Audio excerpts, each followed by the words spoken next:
stand. Mr. Sanders. Okay. You have some documentation in front of you. I believe you have a map with a lot of colored dots on it, plus a document that has 5 different groups designated. And I can tell you, it's amazing how many times in government I've used the term perfect storm, but we have another perfect storm right here. But it's not all bad. It is something that I think I told you early on in my tenure that my philosophy is not that government can solve all issues, but there are some issues that government needs to be involved in.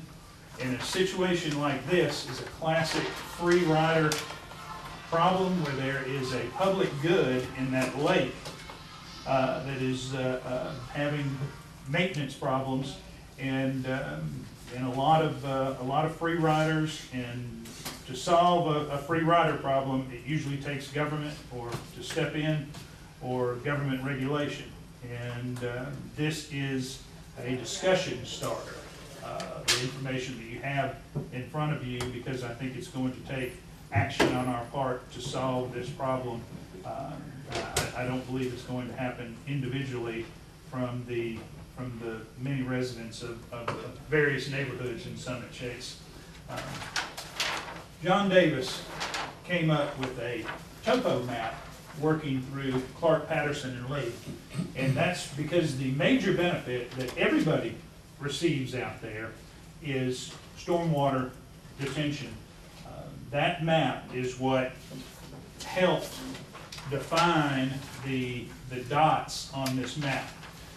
If you look on the map, Group 5 is in red. Just to orient you, the X or the star is the entrance to Summit Chase on 78. The yellow is the dam, the lower lake dam that's highlighted in kind of faded yellow.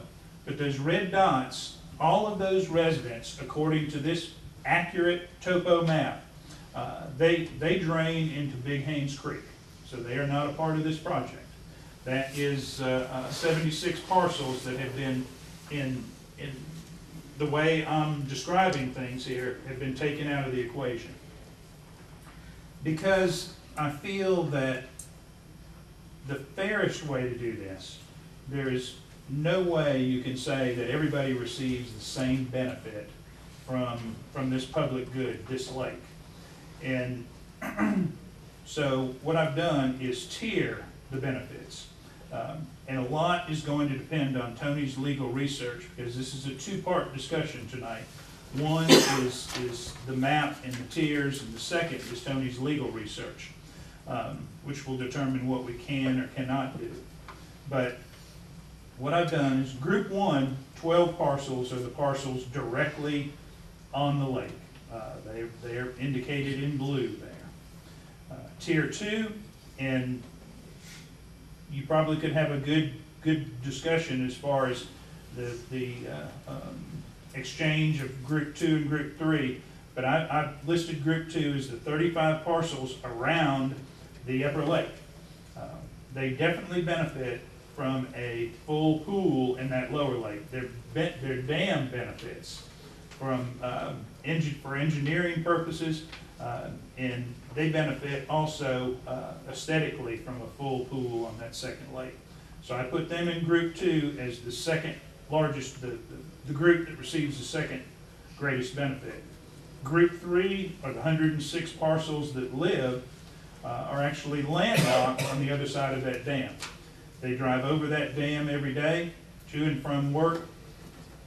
It's a necessity, it's an aesthetic value, it's a storm drainage value.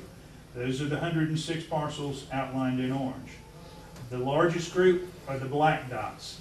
These are some close properties, some outlying properties, but every one of those, according to the Clark, Patterson, and Lee topo, benefit because their stormwater drains into that drainage basin. And as I said, Group 5 is out.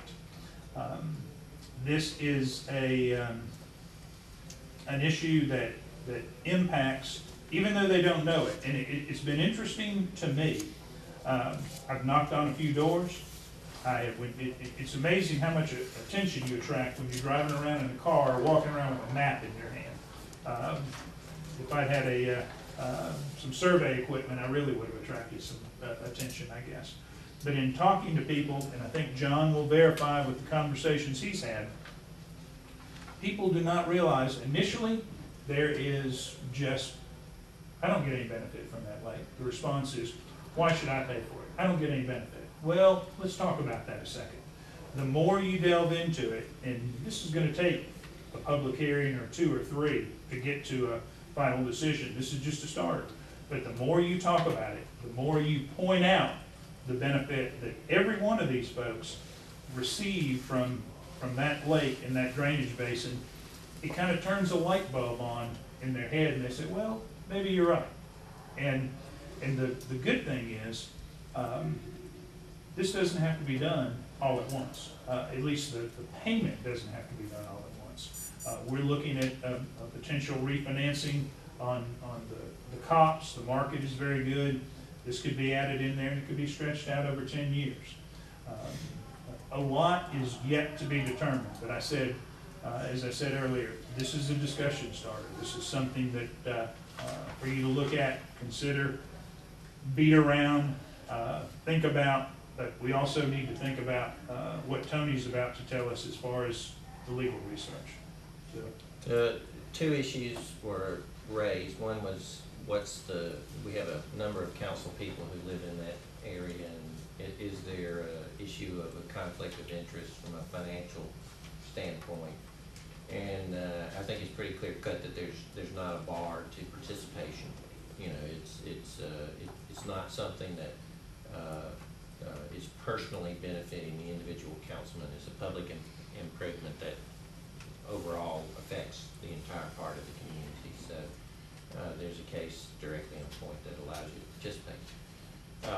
If for some reason you still felt uncomfortable with that, there is a set aside under the financial conflicts provision of the Zoning Procedures Act, which allows Superior Court judge to appoint a special master if there were not enough members available to participate. It doesn't relieve you of responsibility. It just means the special master will bring you a recommendation, and then you get to vote on it, which is, it sort of buffers you from that decision making slightly, but not in a substantial way. You still have to be the one voting for the money aspect of it.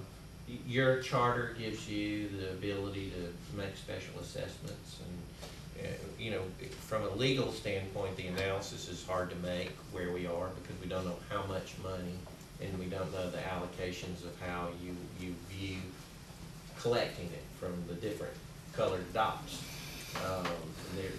There's a legal standard of fairness and equity that goes with that process that you can't abridge, and an idea of how to look at that would be it certainly falls within the guidelines of your stormwater ordinance now, where you could use your current stormwater fees or that source of revenue and target it to this particular area. It's inherent in all of your stormwater work that you're targeting specific areas that have stormwater needs and using resources to a targeted area. And so one way to deal with it is in the broad concept is to see this as part of your stormwater process, and to the extent it requires an additional incremental cash flow to fund the bonds to make incremental improvements, that could be factored in. That's sort of the broad view of the forest. Now, to come back in and approve allocations, if it's just a road project, the normal assessment there is a voted on. It's an action that the people that live on the street or who want the street, who abut the street, have to approve it in a certain percentage. So that doesn't work well in this circumstance because the part of the road work that we're doing is on the dam, and it benefits one community that doesn't actually own the dam, but nobody lives on it, so it doesn't allow you to exactly make a fair allocation based on what the code would normally do with regard to road work. So, you know, how we go about allocating according to the colors is a significant legal issue, but you can't really give an opinion about it until you know how that's being considered. And so you got to know the gross number, and then how you perceive the allocation to be done, and they just have to be done really fairly.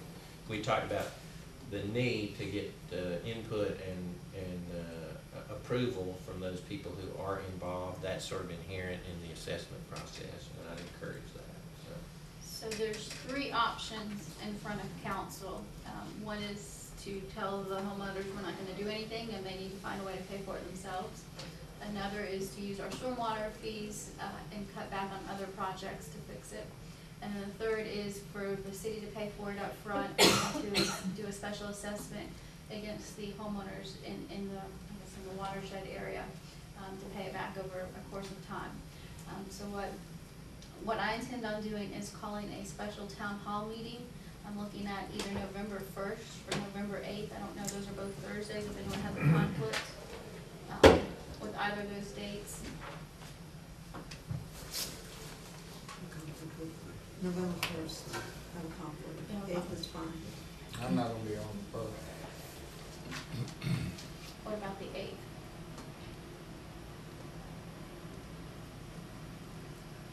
I will be here on the 8th. Are we talking about the $100,000 for this lower pond? Obviously, we're not, because we would be looking at rolling that to the top street, it's $100,000. So are we anticipating what this? We're just talking about the 85,000 or Okay, 85 that's all plus, we're that's all we're talking talking about. about right now. That's what has been, that is the minimum. And I think John bent over backwards to try to reach that lower number. That is the minimum. That may not be the best long-term solution, like I put in my memo last week. I know you probably are just trying to get a back-of-the-envelope number on basically cutting a spillway in the middle of that dam and putting in the cheapest bridge that we can, the most adequate cheapest bridge that we can, which would be a longer-term solution, but raises a lot of logistical issues too, because you can't put a runaround in there for those 106 parcels, and there's no other access out of that property. And depending on the bridge, you aren't going to be able to do it one lane at a time. But we need to. This is the start of this discussion, but we need to talk about more options than just that $85,000 riser, I think. So, Butch, if I may, I really like to get this, I'd like to be able to find a resolution to this ASAP. For many, many reasons. First of all, I think you said it eloquently about the fact this is a community lake. This is not just belonging to 3 or 4 or 5 homes that sit on lake. I know I enjoy it when I drive there. The problem I see there is that this is becoming to be an environmental hazard. Some of the neighbors caught up with me and told me the rats are going to their houses. Rats, and I asked them what rats. Well, one of them described to me these rats were bigger than a large cat. And in fact, one of them attacked her dog. Well, I asked, I said, what else is there? Of course, they are afraid of telling me what else is there. They cleaned up the lake as best as they could because it's dry now. And they took chairs and they took lawnmowers. But the point is, the lake is now becoming to be a hazard. And we've already heard about the boy that got stuck in there, was rescued, etc. So, you know, put all these things under one column and let's address the other possible disaster that we may have. If this bridge, if this dam is not fixed, the bridge or the road to these homes right, is going to be affected, and that street belongs to someone other than the homeowners association. That becomes a huge bill to fix if that street collapsed. I don't know if anybody's done any studies on that street, how powerful the dam below it, or the what do you call that structure, the tubing below it? Is it strong enough to hold another year, another 100,000 cars, another million cars? I don't know if that's been looked at, but the point is, if that goes down, we're looking at a big dollar amount. I don't know what the amount is, I hate to say it, but I'm thinking big dollar item. We need to move forward, we need to move quickly, we need to get this fixed as soon as possible before it becomes to be a major financial. Can I ask for clarification? I'm not sure what the tubing you're talking about. The spillway, One spillway. the exit, yeah. One spillway. The spellway, that's right, that's the word I was looking for. I mean, I don't know how strong that is, I don't know how strong the street is, I don't know how long that's gonna last without it being, without it being fixed. I really don't wanna be looking at this in another 3-4 months from now, still discussing this. I'd like to be able to see some resolution to this, rather sooner than later. But Which I have those are my a couple concerns. questions too, but they're map related. The blue on the map, the lines, are those streams? Yes, that's where the water flow is. Okay, so we're just talking about the subdivision because Summit Chase owns that lake, that dam, correct? Or can we consider the entire? We're talking about water city residents Mhm. that are in that in the sub- drainage basin. Some of these people are outside of Summit Chase that are on this map, Okay, well, but they use the lake as their drainage. I'm looking at Tomco. They've got that stream running through their property. Are they gonna be assessed on that as well? Where you're saying, Yeah, they're not in the city. I believe they are. Because in the city. They are in the city. That's industrial. I mean, that's something to look at. Which one is it, that guy? where are you looking, Diane? Right behind my home. That's why I know. Over here, buddy. Right here. This area here. Right The here? cement, yeah. Yeah. And you have that blue stream right there. Are they in this, Jason said that alignment was the city line. we'll check it. How about this area right here? That is all Big Haynes Creek watershed. So they don't use the lake as drainage. That flows in down. No, my first blush is, and I understand what you're saying about all this, and I really want to get in and learn more about that. But, you cross that bridge there, on both sides, the big signs. This property belongs to Summit Chase Homeowners Association, There's an entrance, a recreation entrance there. for them. Right. No one else is allowed to use it. We didn't create the problem. I understand that, but what I'm saying is, now we're gonna ask people who for years have been told that they couldn't use that because it was private, there was a private property of this homeowners association to participate in fixing something that they've been denied the use of.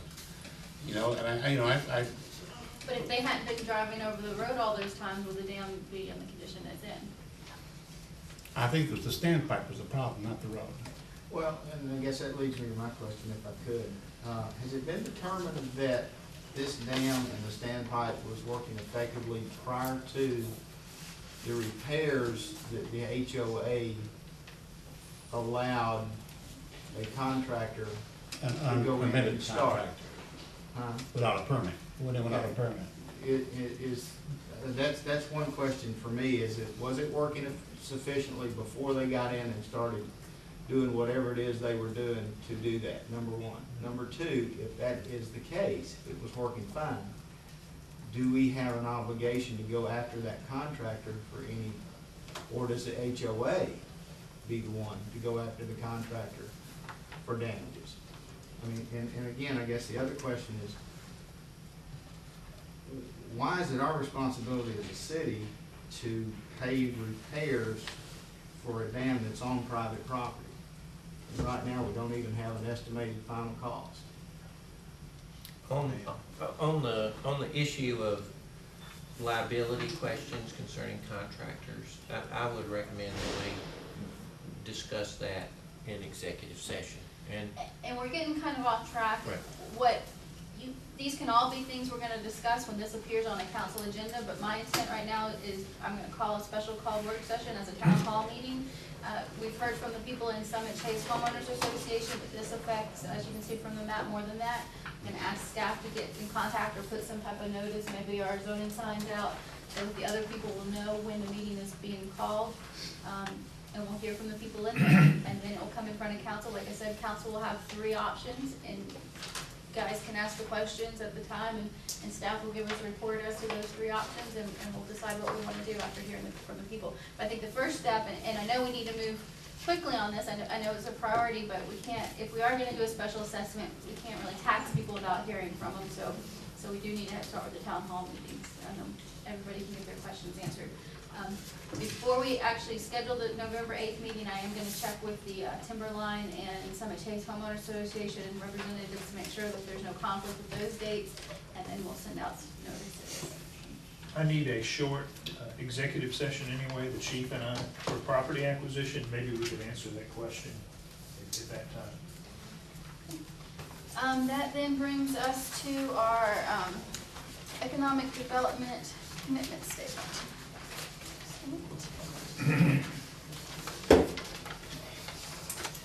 In the Market Street study, one of the things that they recommended was for the city to develop a commitment statement for economic development. The Economic Development Implementation Committee has been working on that. Eric put together a commitment statement.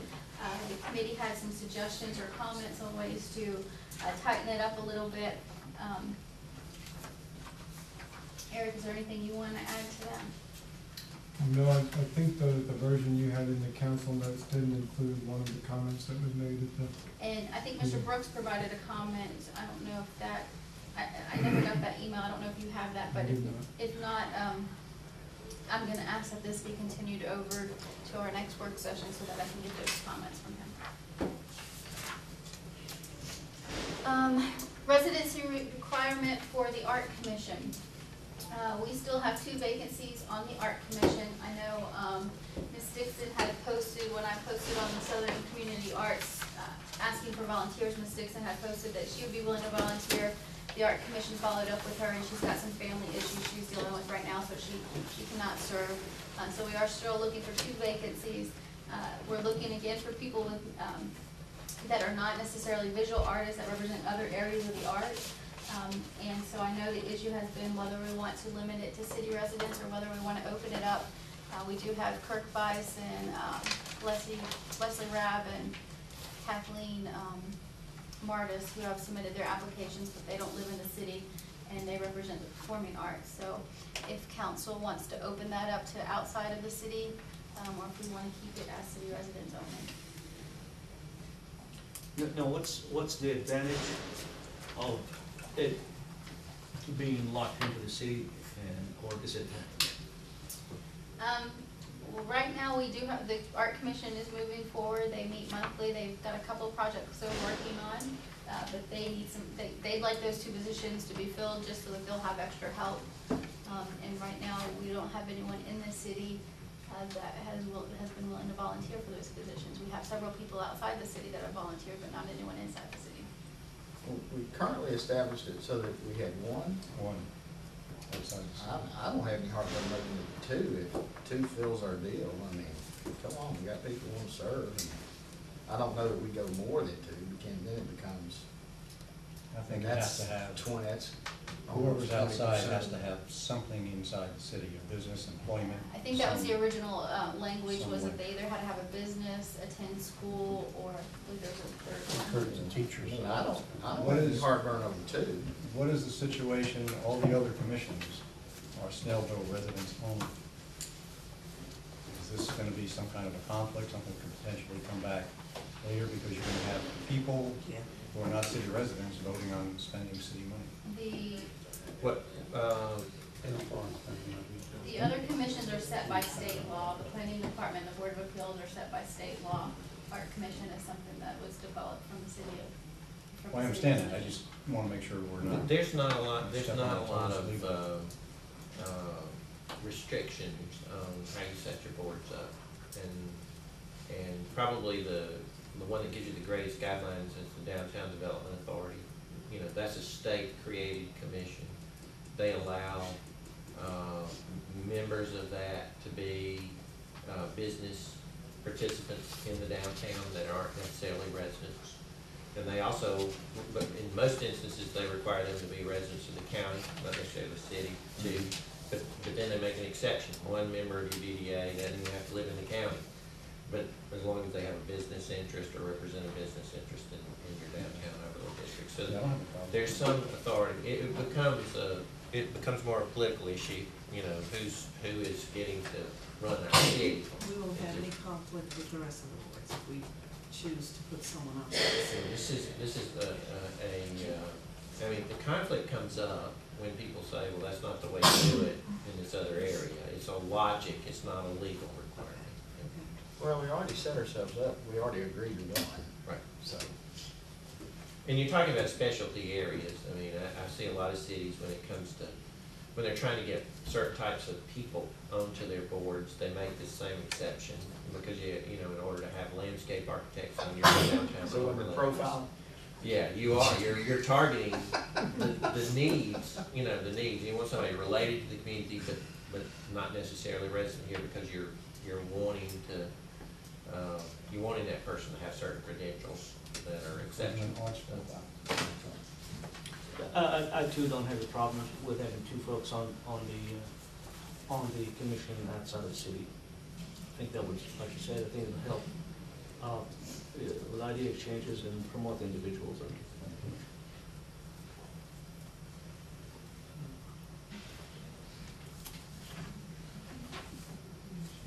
Do we have to make changes to, do we have to vote on some? You should. I mean, it restricts you to just one non-member if you want to Okay. change that residency. So we'll look at that and put it on a future agenda then. Economic development update, Eric? Mayor and council, thank you. We have on the table in front of you a report. Butch and I chatted, kind of the greatest thing we've done since the last meeting is a tour. We had 28 students participating in our, what we call our Entrepreneur Alliance, which is all of the schools that are involved in our student entrepreneur program. Currently, that's Brookwood High School and South Gwinnett are the two high schools. Snellville Middle School is another school at the middle school level, but they didn't participate in this. What you see there is a picture of 28 students and 5 people from the community, 2 teachers, myself, and Tori Rose from YSS went up to Hall County. We saw a program up there called Entrepreneurs Masters of Innovation. It's something that the Warren Featherbone Community University does up there to recognize entrepreneurs. It was a great event. The students heard 10 very successful entrepreneurs give their stories and suggestions about running their own businesses. And then we had lunch in their incubator up there. They have a manufacturing incubator up there. And so we had lunch in the incubator and the students chatted about what they heard and saw. Some upcoming things. Last year, if you'll recall, in November we did a Global Entrepreneur Week event. We're going to do that event again this year at South Gwinnett High School on November 13th. We have a panel that will come in and do what we're calling an idea generation session for the students so they can see what it might look like if adults are sitting around in their garage trying to come up with what a new business might look like. Snellville Solutions continues to move forward. Katisse Minchin is the new principal at Snellville Middle School. She is picking up right where Eric Thigpen left off and very engaged and excited about the opportunity. On a short note, what we're doing is helping the school in that a big piece of education now is moving toward project-based or problem-based learning, and this is exactly the thing they're looking for. And of course, Eastside Medical Center is also really excited about it from their perspective because they understand, at least what I heard their chief nursing officer say, and it was interesting to me, and that is young people are making the decision of whether they're going to go into the health fields or not whether they'll be a doctor or a nurse or anything, but just whether they're interested in going into the health field as a career at the middle school level. So this hospital is very interested in addressing kids at the middle school level about health issues and health as a career. Just some quick other notes on November 11th, there's the 30th Annual National Entrepreneur Education Forum in Atlanta.